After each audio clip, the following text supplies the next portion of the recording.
Vero Shaw, in his Book of the Dog, published in 1881, said very little about Tibetan Mastiffs, and he only included one engraving, but I shall read to you what he said.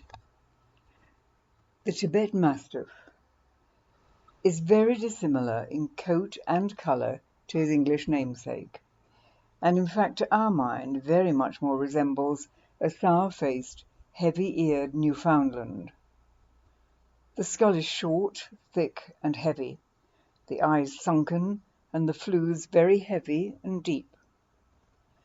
The above combination gives the dog a sullen, savage look, which makes strangers cautious in approaching a Tibetan Mastiff.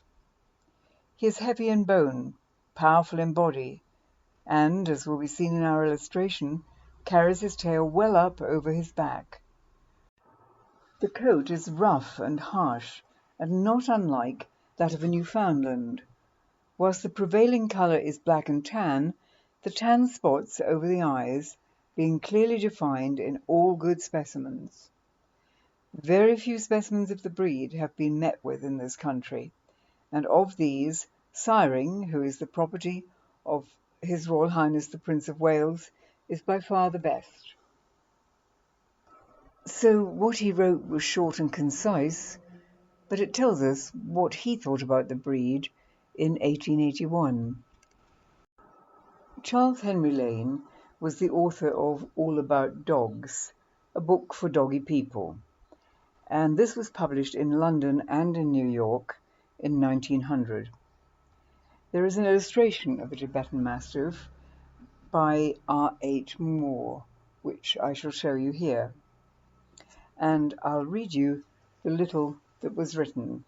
But actually the name that's given is not Tibet Mastiff, just to confuse the issue. It is Tibet Sheepdog.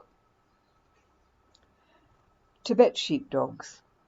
A breed I have not often seen, but which is really a handsome and noble-looking one, is the great Tibet Sheepdog, of which I remember His Royal Highness the Prince of Wales had a good specimen at Sandringham some years since, which I can only describe as having a collie-like body with a thick under and overcoat, but not so profuse as with our collies, and a head combining the expression of a Newfoundland, Mastiff and Bloodhound, large pendulous ears, heavy lips and jaws, and great dignity, and even ferocity in appearance. From the rough life they live, with very rough people, I have heard from those who have travelled in Tibet, these dogs are very awkward customers to tackle, and often make things very unpleasant for travellers and strangers. But I have no doubt they would make excellent guards, and have a very distinguished appearance as companions. My own copy of British Dogs by W D Drury was published in London and New York in 1903 and is a third edition. In it he includes not only Tibetan Mastiffs, but some of the other Tibetan breeds, but I shall confine this in this video just to the Tibetan Mastiff, because he writes more words than most authors have done around this era. The Tibet Mastiff. These dogs are comparatively rare in England, and only occasionally met with at our shows. But they are such magnificent animals that it is to be regretted that they are not bred here, as they are really well worth cultivating for their noble appearance, and under the skill and care of English breeders, their natural good qualities, grand proportions, and noble bearing would be developed to the utmost. In their native country, they are used as guardians of the flock and the family, and half a dozen of them, with their bristles up, would certainly present a formidable front to marauders, human or lupine. In general contour, they bear a resemblance to our English Mastiff, although the rough, dense coat and black colour form a strong contrast to the rich fawns and fallows of our home breed, with their close-lying, short and shining jackets. The subject of our illustration is Siring, a remarkably fine specimen, one of two exhibited by the King, at that time the Prince of Wales, at the Alexandra Palace Show, December 1875.